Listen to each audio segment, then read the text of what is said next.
What's up guys, welcome back. If you're looking for a quick and easy dinner recipe, then you're in the right spot. Today, I'm gonna show you my recipe for steak Diane. Now, I'm not quite sure who Diane is, but I know this recipe is absolutely delicious. It comes together super quick and easy, and it has a lot of origins in French cuisine. You find it in a lot of French restaurants. You deglaze the skillet with a little cognac, which is from France also. A nice mushroom cream sauce. We're gonna plate that on top of some mashed potatoes. But before we get into the recipe, please take a quick second to subscribe to the channel. Make sure you hit that bell to enable notifications as well. All right guys, meet me in the kitchen, let's make it happen. First things first, let's take a look at these ingredients. Today we're using filet mignon. You can use whatever steak cut is on sale. These are absolutely beautiful. I couldn't pass them up at Wegmans. Nice prime filet. We've got some garlic, we've got shallot, we've got our potatoes, which is gonna be our side dish today. We've got some mushrooms. You use Bella or white mushrooms, whatever floats your boat. We've got some Dijon mustard, tomato paste, heavy cream, beef broth, and a little cognac. All right, my friends, the very first step you wanna do here is to go ahead and season the steak. I'm gonna season it heavily with some kosher salt. I wanna do this at least 30 minutes to an hour before we go ahead and cook it. I like to do this on a plate too, so you can kind of roll the steak around. That way you're not wasting any salt on your counter. Just keep it on the plate. You can roll the steak in it, get the edges.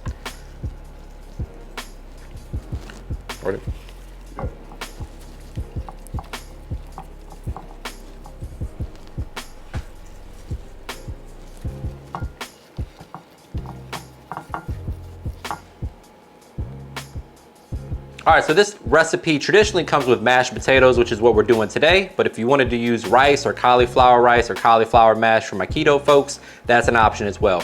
Today we're using russet potatoes. We've already peeled them. We're gonna go ahead and give them a rough chop. That way they, cook a little faster for us. So once we chop them up, we're gonna place them in a pot and clean them with some cold water. Make sure we rinse off any dirt and whatnot. Real simple, guys. Great mashed potato recipe on the way for you. Let me know in the comments what you would pair this meal with. And also let me know if you've ever had steak Diane. They do serve it at places like Cheesecake Factory as well. All right, so as you can see, we got some potatoes and some clean water. If the water is clean, that means your potatoes are clean. So rinse them until your water looks nice and clear like so. Bring them to a boil until they're fork tender. All right, guys, we're gonna add the rest of our seasoning to the steak. I'm going down with my AP seasoning, which has some garlic, some onion powder, some black pepper, and a little chili powder. My AP, luckily, is low sodium, so we just heavily salted it already, so no need to go crazy on the salt. The chili powder is there to add a little bit of spice, not much, but really it's gonna help get a nice dark color on your sear, which is what I like. Add some southwestern flavors a little bit too, which isn't really traditional for this recipe, but I like it, so that's what I'm doing.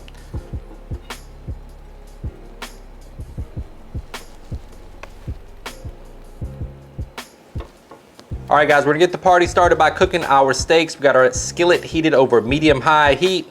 We're gonna add a couple tablespoons of avocado oil, which had the highest smoke point, mild flavor. That's why I like to use it. Just make sure you got enough in there to coat the bottom of your skillet. You can use a cast iron for this as well.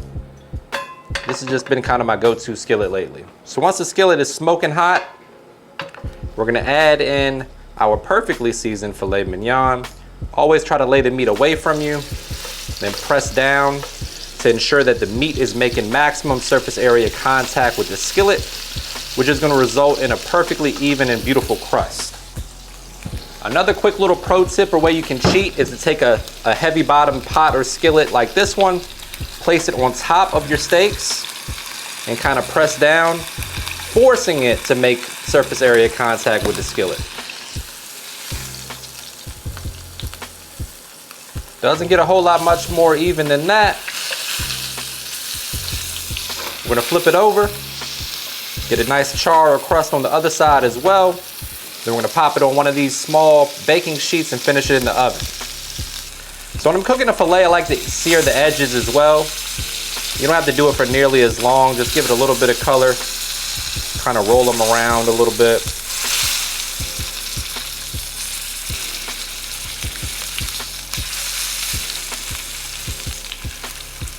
Do that for both of your steaks. That chili powder gives a real nice color on the steak, almost like a coffee rub, which is what I really like. All right, so once you have your steak seared to perfection, like I said, we're gonna add it to this baking sheet, and that's going in the oven at 400 until the steak reaches your desired internal temperature or doneness, which I'll put in the description box. All right, so once you remove the steak, we're gonna add in a couple tablespoons of butter. Once that butter melts, we're going in with our mushrooms first to let them cook down. Get up some of that fondant flavor off the bottom of the skillet. In go your mushrooms. I'm gonna add a little bit of rosemary in there. You can chop it up if you want to. I just want the flavor to get in there. I don't necessarily want chunks of rosemary. So you can blend it up, use dried rosemary, or you can just use this technique where you throw the whole sprig of rosemary in there and you get the flavor without everything else. All right, so as you can see, the mushrooms are cooking down beautifully, getting a nice golden brown color. You can smell the rosemary. The rosemary has done its job. Thank you for your service. We're gonna go ahead and remove that. There's a little bit left behind. I'm not gonna cry about it. But the flavor is there, the smell is there. That's what you want. Once you see your mushrooms are getting nice and golden brown like that, we're gonna go ahead and add in the shallot. Let that cook for a minute, and then we'll add in our garlic.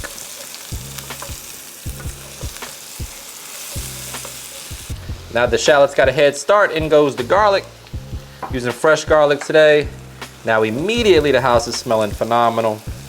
We're gonna add our seasoning towards the end because we are gonna use a little bit of this Better Than Bouillon beef base, which if you've ever used, you know that it has quite a bit of sodium in it, so you don't wanna go too crazy on the salt for the rest of the sauce, but we're just using a little bit, maybe a half a teaspoon, just to kind of amplify the beef flavor there. We're also gonna add a teaspoon or two of Dijon mustard and a teaspoon or two of tomato paste. Quick reminder, guys, that all the specific measurements and ingredients for this recipe can be found in the description box below, so don't forget to check that out. In goes a teaspoon of soy sauce and a couple teaspoons of worst word in the world sauce.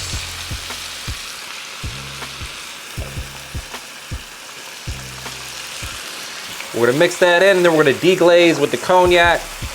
A little flambe to show off. Beautiful color developing here. All right, guys, don't try this at home if you're new to this. In goes the cognac. You can ignite it and just let the liquor cook off. Takes a minute or two. It's gonna be a little scary at first, but I promise it's not that bad. Take a little sip in the heat of the action.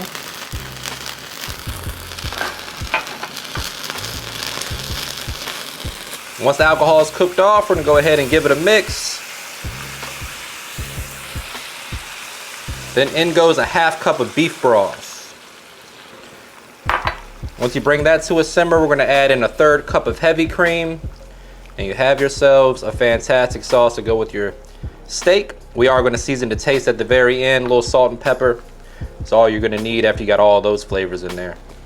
So after a minute or two, guys, at a nice simmer like so, the sauce will start to reduce and thicken up, at which point we're going in with a third cup of heavy cream. I'm gonna bring that to a boil and then reduce that down to a simmer, season to taste, and you have your sauce for your steak Diane. Super easy, guys. You don't have to do the fire part. Don't burn your kitchen down on my account.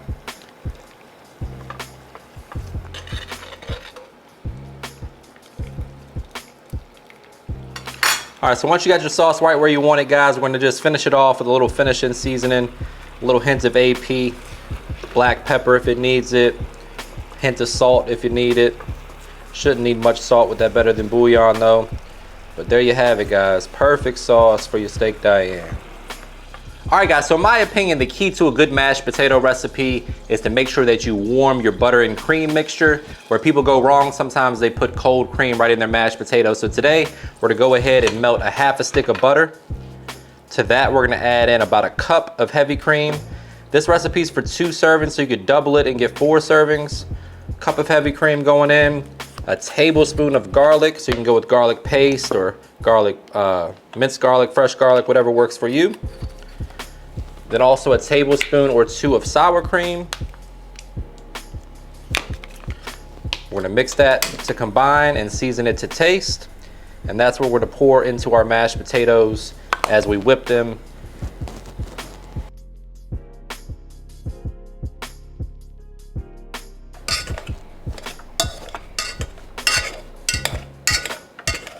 All right, so once you get a good head start on your masher, I like to use my old school hand masher as you just saw, but you can use a potato ricer if you want them silky smooth.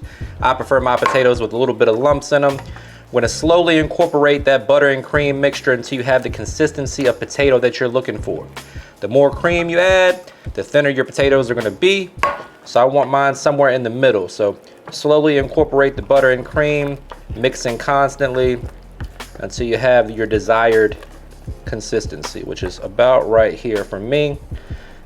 All right guys, now it's time to plate this up. We've gone ahead and added our mashed potatoes, a little sauce around a perfectly cooked filet. This is the part where I say brace yourself for a trademark money shot. Say it with me guys, looking good. Going down with some of them mushrooms right on top. If some fall over the edge, I'm not mad about that. Throw some mushrooms on the side as well. Mushrooms are good for you. And the last thing left to do is garnish this up with some fresh chopped parsley and get in there for a taste test. But before we do that, please take a quick second to subscribe to the channel. Make sure you hit that bell to enable notifications as well. Got a nice medium rare steak here. If you like your well done steak, I suggest you save some money and get some beef jerky. Sorry guys.